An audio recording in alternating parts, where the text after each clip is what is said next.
Just look at this one. She's a bloodthirsty hyena with Medusa-like snakes writhing in her hair.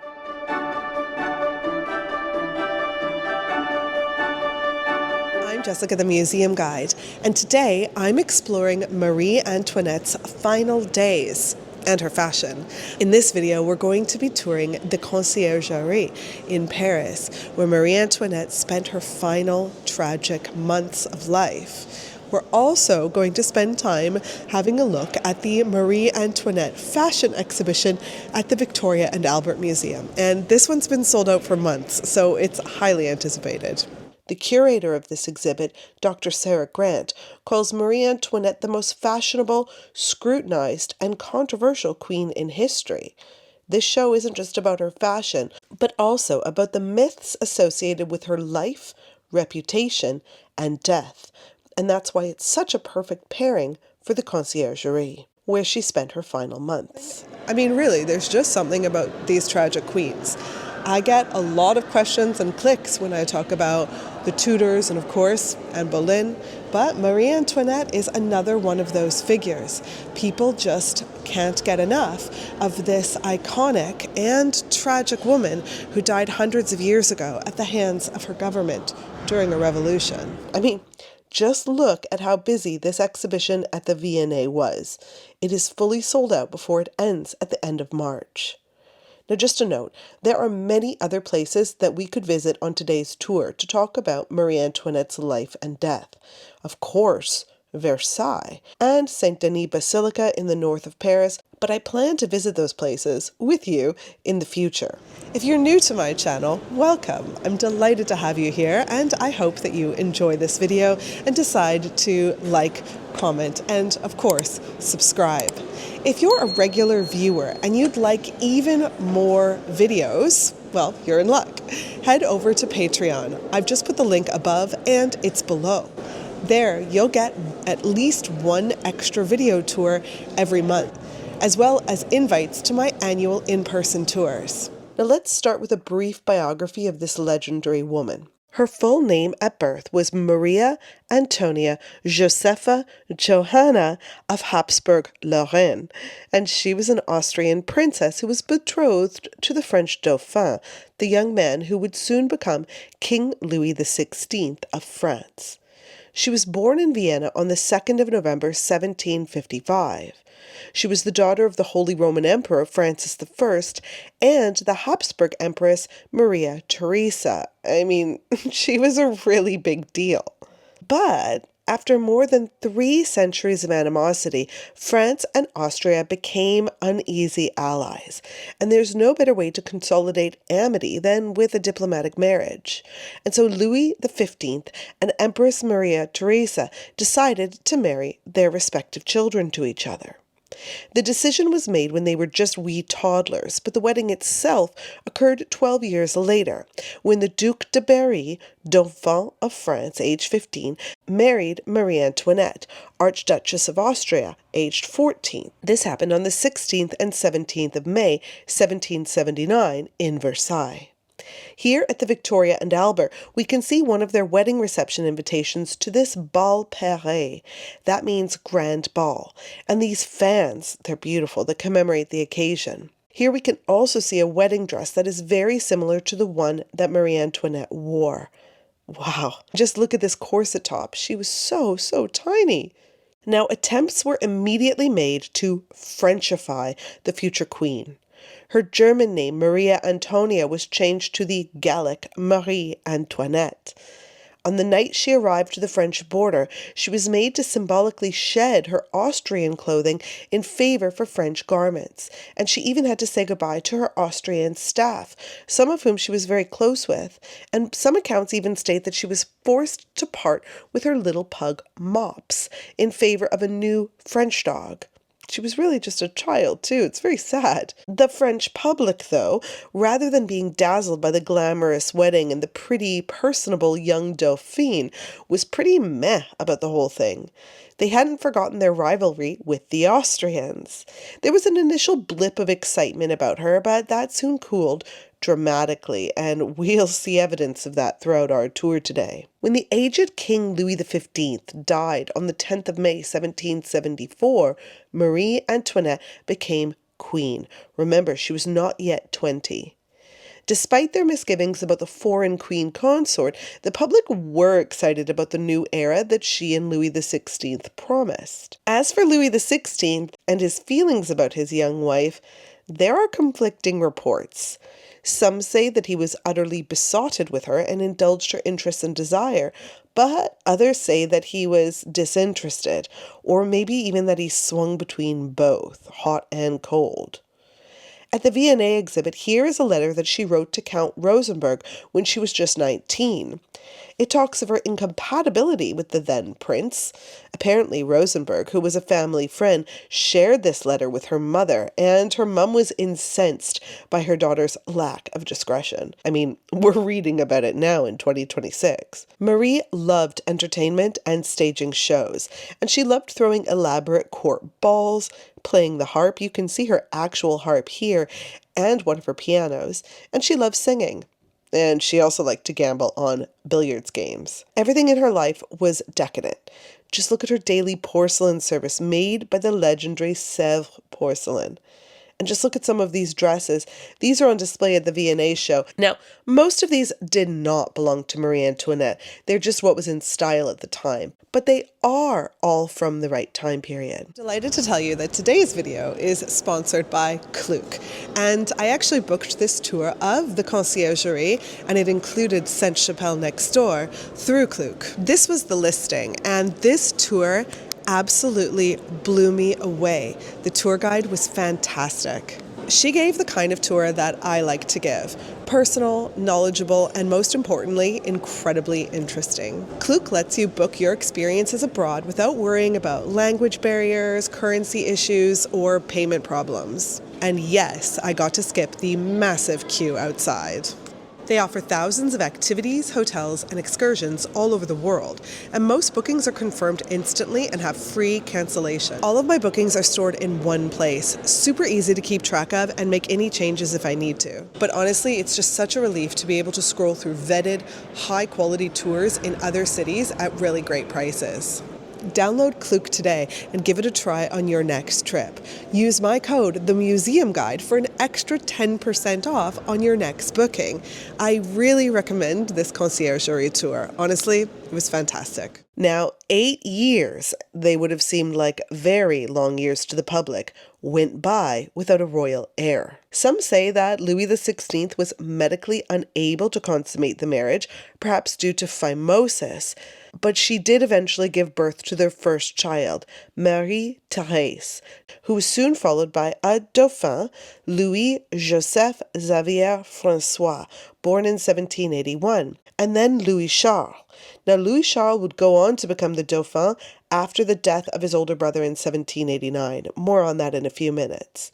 And finally, little Sophie Beatrice, who only lived for a few months. She was known as a playful and affectionate mother, and losing 2 of her children deeply affected her and the king as well. In this painting by Elisabeth Louise Vigée Brun, Marie is very intentionally not wearing very much jewelry or anything ostentatious. This was painted shortly after the death of her 4th child. You can see Louis Joseph gesturing to the empty bassinet. This was meant to remind the public of her hardship and evoke sympathy. Interestingly, Marie Antoinette was one of the first high society women in France, or anywhere in Western Europe at the time, who was known to breastfeed her child, or at least attempt to. Inspired by Rousseau's treatise on maternal love and education, Émile, she tried to breastfeed Marie-Thérèse for 18 days and was unable. Hey, breastfeeding is hard, so I have a lot of respect that she tried in such an unsupportive environment. Like most posh women of her era, though, she ultimately relied on wet nurses like Madame Poitrine for her children. Now, Madame Poitrine allegedly gave the first Dauphin tuberculosis, leading to his death at age 7.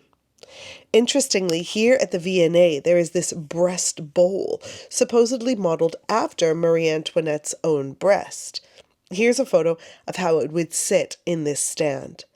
The legend states that the king commissioned artist Jean-Jacques Lagrenet of Sèvres to design this bowl Sein, literally breast bowl, based on the queen's breast.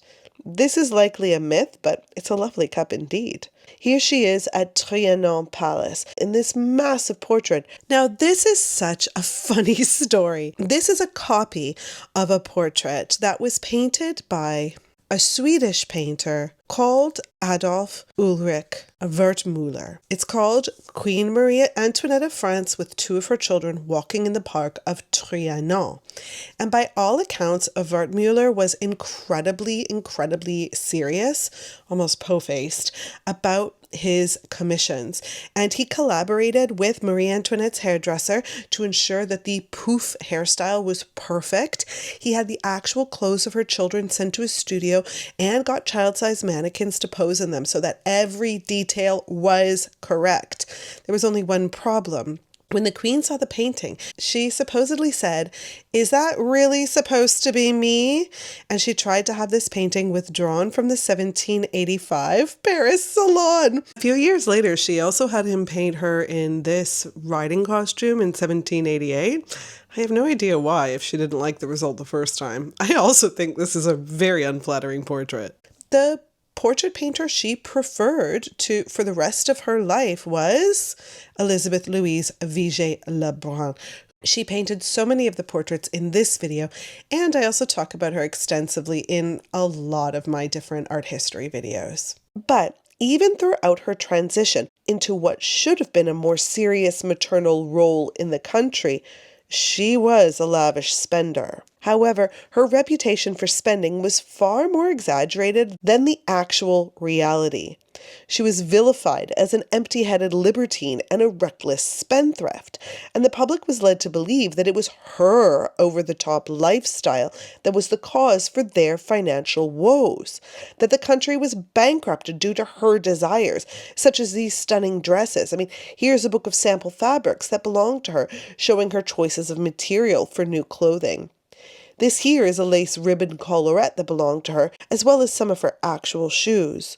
We'll see some more shoes, modern ones paying homage to her style, at the end of this video. Especially galling for the public was the fake little country village that she had built on the grounds of Versailles, called Hameau de la Reine, the hamlet of the queen. As was the fashion at the time, she enjoyed pretending to be a shepherdess. This is a photo of the lovely little watermill cottage that she had built. Here are some of the shepherdess hooks that Marie Antoinette used. These all actually belonged to her, but they were designed for play, for fun. They're not really for shepherding. Of course, as real shepherdesses, and many others in the working classes, were struggling to eat, this really wasn't a great look. But even so, as is so common throughout history, it was a woman who was blamed for the excesses of men and government. For instance, we need to discuss her apocryphal comment, "Let them eat cake," or more accurately, brioche. She supposedly said this in response to bread shortages across the country. However, this quote was actually attributed to a, quote, great princess in Rousseau's Confessions. Now, that was written in 1765, when Marie Antoinette was just age 10 and still in Austria. It simply could not have been said by her. Here is another excellent example of this fake news aimed at the queen. This is a replica of the necklace at the heart of the diamond necklace affair. In 1785 and 86, a necklace of more than 600 diamonds was falsely ordered in Marie's name. This was later used at her trial as proof that she was guilty of egregious excess, but it's been proven completely false. But that didn't matter. The public had made up their mind. But just look at it. This is amazing. Next to it here, this is the Sunderland necklace, by the way. This is reportedly made from stones used in the original. There's more of her actual jewelry throughout the display, as well as this casket that was used to hold her jewelry for travel between palaces and for display. But as much as we are fascinated with her now, people during her lifetime were just getting angrier and angrier. Her husband was proving to be a rather damp squib, more interested in hunting than ruling, and some say he may have stopped paying her attention, so her fashion got more extreme, her hairstyles more towering, her parties more extravagant, and her gambling more reckless. Not only that, but we now know revolution was brewing, and her behavior, whether perceived or reality, was only adding fuel to the fire. She was the ultimate symbol of decadence and overspending, and she was given a new nickname, Madame Deficit. But of course, all of the spending on wars and military is what actually caused France's financial ruin, not the money, no matter how foolish, that Marie Antoinette was spending. As curator Dr. Grant told the BBC, her wardrobe budget is the equivalent of around £1 million per year, but France spent $11.25 billion on just the American War of Independence. She didn't actually even spend as much on her lifestyle as the king's brothers spent on theirs. But again, it's easy to pin the blame on a woman. Now, isn't it? Now, you can see that all of these dresses that are on display are made of cotton. They're kind of like muslin. This is called a floral robe à l'anglaise, and it's made from purse. This is a type of printed floral cotton. This was a very modern fabric, and it really did reflect her love for a more relaxed style. I know it sounds crazy to say that her style was relaxed when she was dressed so ostentatiously, but she really was known for this rule-breaking kind of mix of formal and informal style, without such tight corsets and more loose and relaxed. She knew she had a rotten public image, so she tried to spend less on her gowns and wear muslin gowns. I'll bring that up again later. But then the silk industry launched a smear campaign against her because she was threatening their livelihood. That's not to mention that her charitable works were completely ignored, including adopting several children out of slavery, recycling her wardrobe, and giving generously to a number of charities. But no matter what she did to repair her image, it just didn't matter. The French Republic was on its way, and Marie and her husband Louis were doomed. In 1789, the country was facing economic ruin due to poor harvests and spending too much on the American War of Independence. That's when Louis XVI convened an assembly known as the États Généraux, Estates General, where he planned to raise taxes to keep the country going. But this did not solve the problem. He was met with fierce opposition from the so-called Third Estate, the common people, and they were understandably angry. And when they were ejected from the meetings, they formed a new governing body, the National Assembly, and ultimately stormed the Bastille on the 14th of July of that year. Louis, despite his misgivings, was forced to allow the Assembly to rule as the country's new government, even when they began drafting the first constitution. In October, a group of women protesting high bread prices gathered support from the general public, and an angry mob marched on Versailles and dragged Marie Antoinette and Louis XVI to Paris, to the Tuileries Palace, so the royal couple could no longer ignore the monumental changes taking place. While lip service was paid to the idea of France as a constitutional monarchy with the couple at the helm, in reality they were living under house arrest and they refused to work with the protesters. Marie Antoinette began writing letters in secret code to foreign powers to try to escape, with the help of a man long thought to be her lover, Count Axel von Fersen. Together they planned an escape on the night of June 20th, 1791. The king and queen disguised themselves as servants and made a getaway from Montmédy, a royalist stronghold near the Belgian border. Look here, these are the toiletries bottles that the queen took with her on that escape. However, they were spotted in Vigée and strong-armed back to Paris, humiliated. The public was incensed at their plan to escape, and this only boosted their support for republicanism. Here at the Victoria and Albert are a collection of some of the kinds of images used to denigrate her name and reputation. We can see this infamous illustration of the Queen as a harpy, tearing up the Declaration of the Rights of Man in her talons. Just look at this one. She's a bloodthirsty hyena with Medusa-like snakes writhing in her hair. Now, I'm no huge fan of the monarchy as a form of government, but this is just vile. After the royal family's failed escape, these images got even more sexual and misogynistic. Here, the royal couple is a double-ended beast, adorned with the iconic feathers that the public associated with her fashion. Then look at this one. This satirical illustration shows the queen, her breasts exposed, pleasuring her husband while making a cuckold gesture. In the next display case, we can see that the Sèvres porcelain factory is trying to sever its ties with the royal patrons and repair its image. And they created patriotic wares like this cup and saucer. Similarly, at the same time, we can see Marie Antoinette trying to repair this damaged image. In this illustration, she's wearing a riding habit inspired by men's tailoring. These were a popular choice in Marie Antoinette's wardrobe for their practicality and informal elegance. We can see her in her youth dressed in this gender-bending way.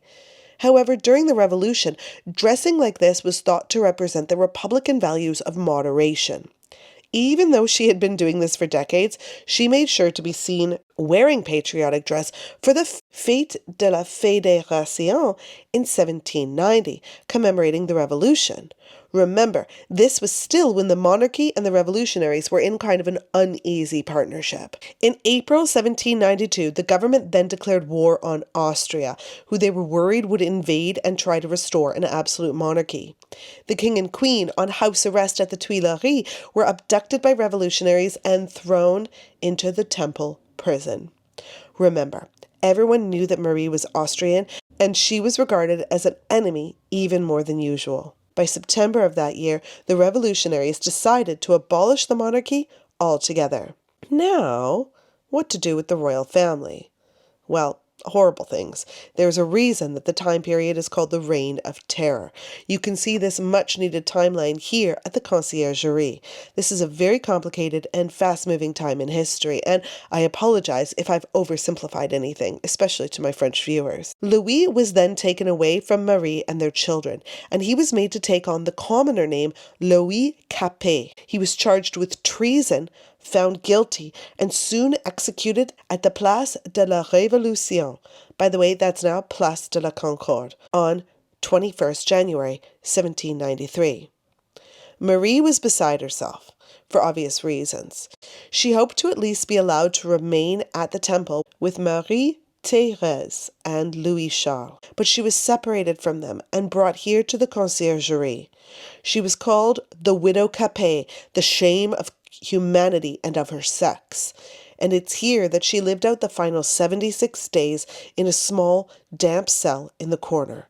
We'll head there soon, and I'll bring up the children's fates again at the end of the video. Now, before we continue this story, let's talk briefly about the Conciergerie itself. This remarkable building, located on the Seine on the Ile de la Cité, is a former courthouse and prison connected to the Palais de Justice, the modern courthouse. Originally, the Conciergerie was part of a massive royal palace called the Palais de la Cité, which also included Sainte-Chapelle. That's why the tour that I went on included both sites. In turn, this palace sits atop the ruins of a Roman fortress from the earliest days of Paris, when it was called Lutetia. In terms of what remains of the medieval palace, there is this, the medieval hall, the Hall des Gendarmes, this unusual spiral staircase, an old jail cell here, and the old kitchens built by King Jean le Bon, Jean II. Just look at the huge fireplaces. Let's also just pop outside for a minute. I want to show you the newest, but still very old tower. This is called the Tour de Horloge, or Clock Tower. It was completed by Jean le Bon and finished in 1350. The clock was made by Henri de Vic and installed during the reign of Charles V of France. Fun fact, it was the first public clock in Paris. But as you can tell from the theming of the gift shop, most people who come here to the Conciergerie do so because this was where Marie Antoinette was held in her final months of life. However, it wasn't just her. At the height of the Reign of Terror, 2,781 prisoners were tried and sentenced here before they were sent to different sites to be executed by the guillotine, and a very famous massacre occurred here, which I'll talk about later on. Today, it is a museum. It takes its name from the concierge, or custodian, who was a high-ranking official appointed by the king, who oversaw the administration of the prison in the medieval period. Here are just some of the locks and keys, and a copy of the prison record here. The Palais de la Cité and the Conciergerie would go on to play a central role in the French Revolution. Many pivotal meetings were held here, and it was a key prison. As I mentioned, we can see a number of displays detailing the rise of the French Revolution and ultimately the Reign of Terror, when in less than a year, somewhere between 17,000 and 40,000 people were killed in state-sanctioned executions and ever speedier trials. Aristocrats, priests, the wealthy, and even ordinary citizens were beheaded. Anyone suspected of being counter-revolutionary or disloyal was seen as too dangerous to stay alive.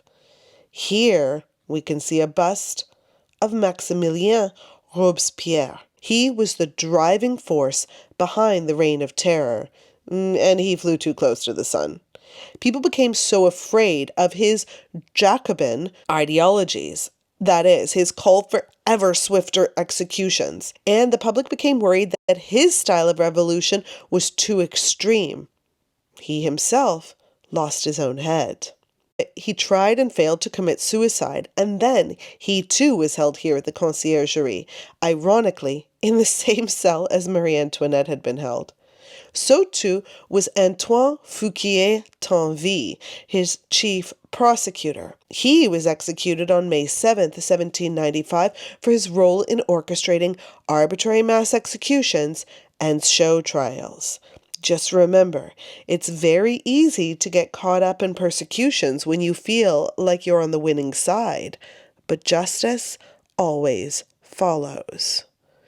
We're now walking down the hall of cells, which have been recreated. We're very close to where Marie Antoinette was actually imprisoned, and we can see these rooms as they would have been in the 1790s. This is the cell-like office of the registrar, who received the incoming prisoners and entered their names into a large book. Next is a recreation of the office of the concierge, the warden.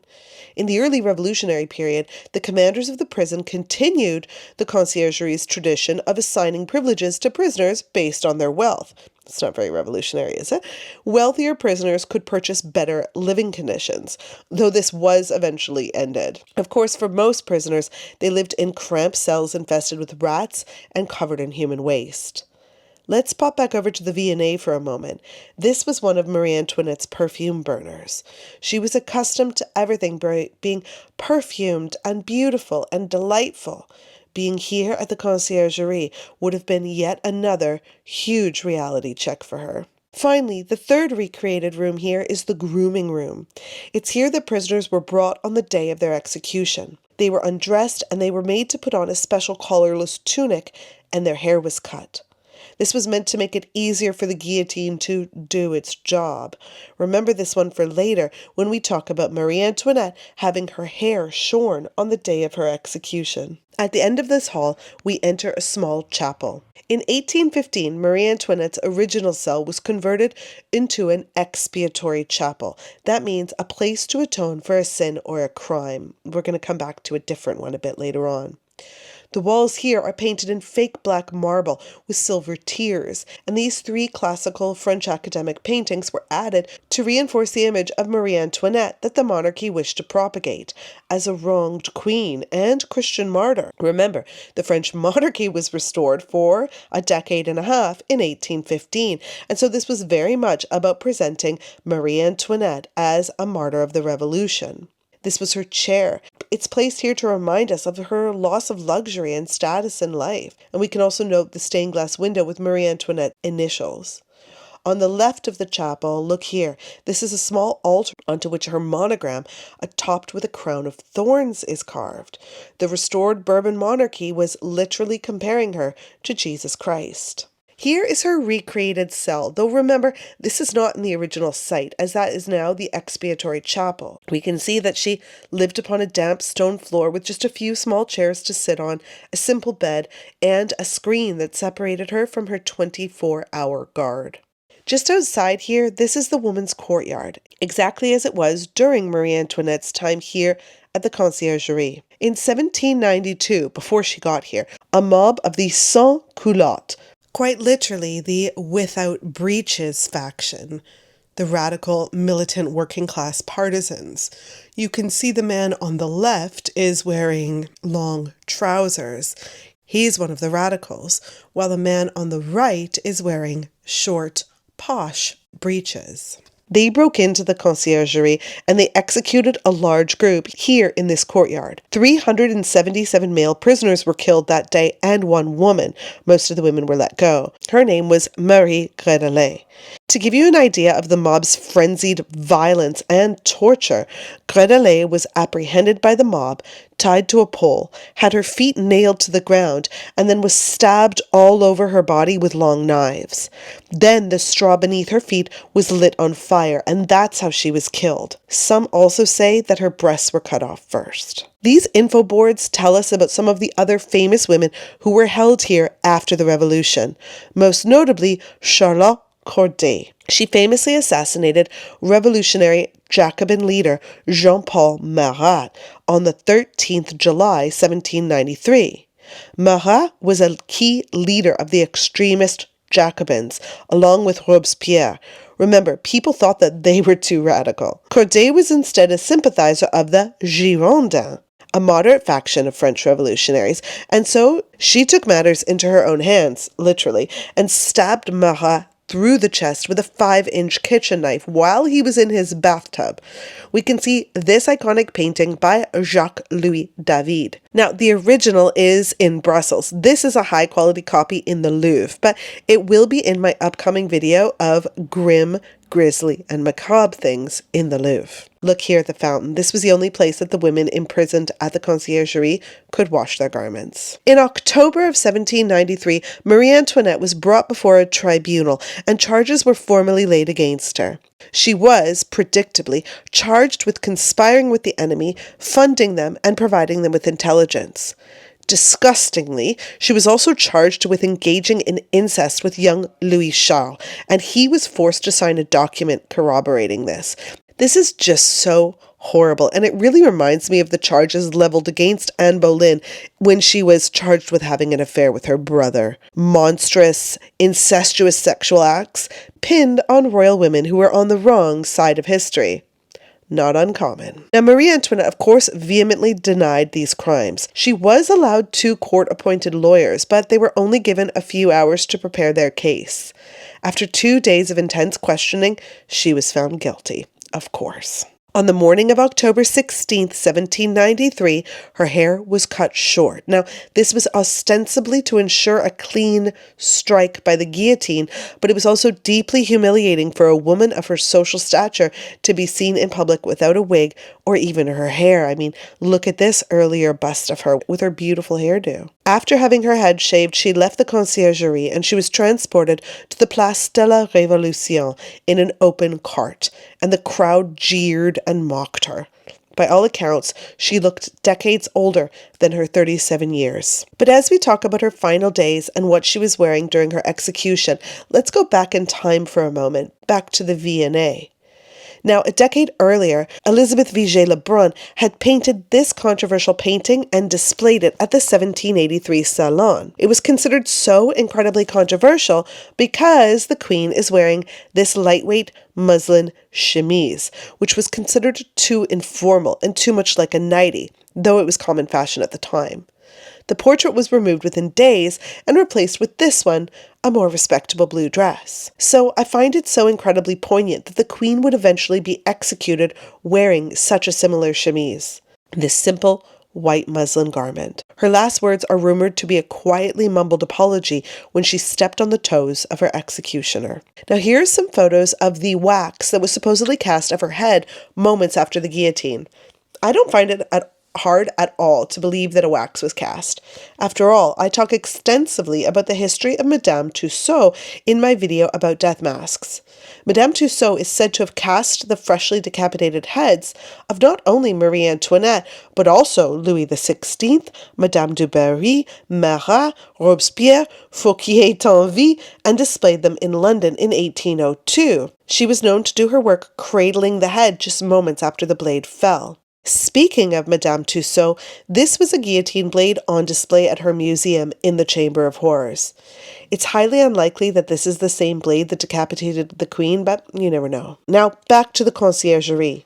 All throughout this part of the museum, we can see a few more artifacts at the Conciergerie related to the Queen's life. This is a copy of a letter that she wrote to her sister-in-law on the morning of her execution. I have just been condemned not to an ignominious death. It is such to the guilty alone, but to rejoin your brother. Innocent like him, I hope to show the same firmness in my last moments. I experienced the tranquility of mind ever attending a guiltless conscience. Over here, this marble memorial also recreates part of that letter that was addressed to Madame Elisabeth, the king's sister. She was later tried, imprisoned here at the Conciergerie, and executed, quote, for belonging to the family of the tyrant. Now here at the Conciergerie, here is some more of Marie Antoinette's personal effects, her cross reliquary and water jug, and a case containing her toiletries. There's also a camisole and kerchief that she would have worn while imprisoned here. Back over here at the V&A, look at this. They have Marie Antoinette's final note, written at 4:30 in the morning, after she wrote her letter to her sister-in-law. She sat down and wrote one final note on a blank page in her prayer book. It reads, "My God, have pity on me. My eyes have no more tears to cry for you, my poor children. Adieu, adieu." We know that, at least, Louis Charles never got to read this. Now here, this is the Salle des Noms, or Room of Names. This room has been designed to show the names of more than 4,000 prisoners who passed through the Conciergerie before being tried by the Revolutionary Tribunal. It also includes the acquitted. In 1793, that was more than half of the prisoners, but in the final bloody weeks before Robespierre's execution, that number fell to just 1 in 5 who were allowed to walk free. Remember, he really ramped up the death sentences. Of course, the most famous name here is Marie Antoinette's, but she is rather hard to find. She isn't here under her maiden name of Habsburg or as queen. She is listed as Marie Antoinette Capet. Remember, Louis had been given the commoner's last name Capet upon his arrest. Marie's body was initially tossed unceremoniously into an unmarked grave at the nearby cemetery of the Madeleine Church. In 1802, Pierre-Louis Desclozeaux purchased the land. He had lived next door since 1789 and had kept track of the location of the king and queen's burials. He even planted weeping willows to mark the spot, so we're reasonably sure that the remains are genuine, unlike, say, those conveniently recovered from the catacombs and proposed to be those of La Fontaine and Molière at Père Lachaise Cemetery, but that's in a different video. Then, in 1815, Desclozeaux sold the land to Louis XVIII, Louis XVI's brother. Louis XVIII then had them exhumed and taken to the Basilica Saint-Denis, where these statues are located. Then, on the site of the Weeping Willows, he had the Chapelle Expiatoire built. I'm ashamed to say that I didn't know this existed when I was just in Paris.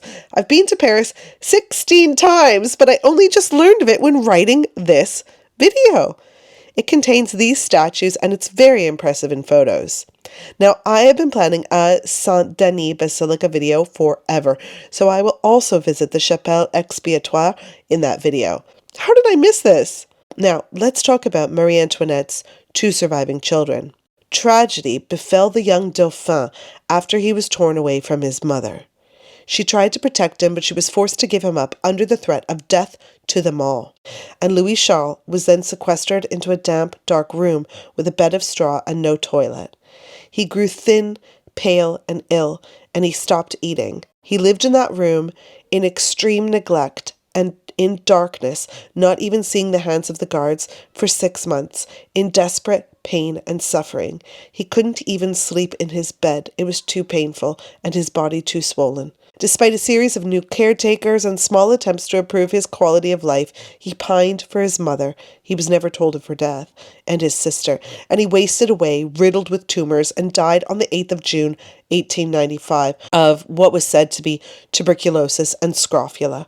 He was just 10 years old, and he had been subjected to unfathomable torture and abuse. Now I've saved this, one of the most poignant objects in both museums for this moment. This is a medallion containing the hair of Marie Antoinette and her youngest son, made in the years before their imprisonment. It was a sentimental souvenir given by the Queen to her first chambermaid, Madame Campan. We can see the light blonde strands of the Dauphin in the center, gathered with micropearls beneath the word friendship. The dark blonde braided hair of his mother encircles his. Now Marie Thérèse was the only one of the family to survive. She too endured years of imprisonment and likely similar treatment to her brother, but she was released in 1795. She became known as Madame Royale and lived in exile, eventually marrying her cousin, the Duke of Angoulême, and died in Austria at the age of 72. After all of that tragedy, this brings us to the fabulous end of the Victoria and Albert exhibit. Look at these frilly pink shoes from Sofia Coppola's Oscar-winning Marie Antoinette, the film from 2006. These were designed by none other than Manolo Blahnik, who helps to sponsor this exhibit. He says in the exhibition catalog's foreword that he remains, quote, enraptured by everything about her. And he isn't the only fashionista to be smitten by the young queen. Think about Madonna, Vivienne Westwood, Moschino, and how many contestants on RuPaul's Drag Race have stomped down that runway wearing Marie Antoinette's looks. Just look at all these gowns and the stunning way they're curated. This room was breathtaking. Now, in one final act of trend setting, the Queen continued to set trends even as she was executed. After she was beheaded, red ribbon chokers became popular in Paris, as did a hairstyle echoing her final shorn hair. It was known as coiffure à la guillotine, the guillotine hairstyle. It's true. And of course, who could forget when just 2 years ago, the Paris Olympic Committee staged the most daring opening ceremonies ever, moving down the Seine River and passing the city's most iconic sites. When the flotilla reached the Conciergerie, the building was lit up as heavy metal band Gojira played from different windows. In the other windows were dozens of actresses with their severed heads held under their arms, singing opera, and dressed as Marie Antoinette. And as the V&A exhibit proves, the Queen is still a showstopper centuries after her death. Well, that's the end of our tour. I hope that you enjoyed learning about Marie Antoinette, her final tragic days, and of course, her wonderful fashion and artifacts. I'll see you the next time I'm at the museum.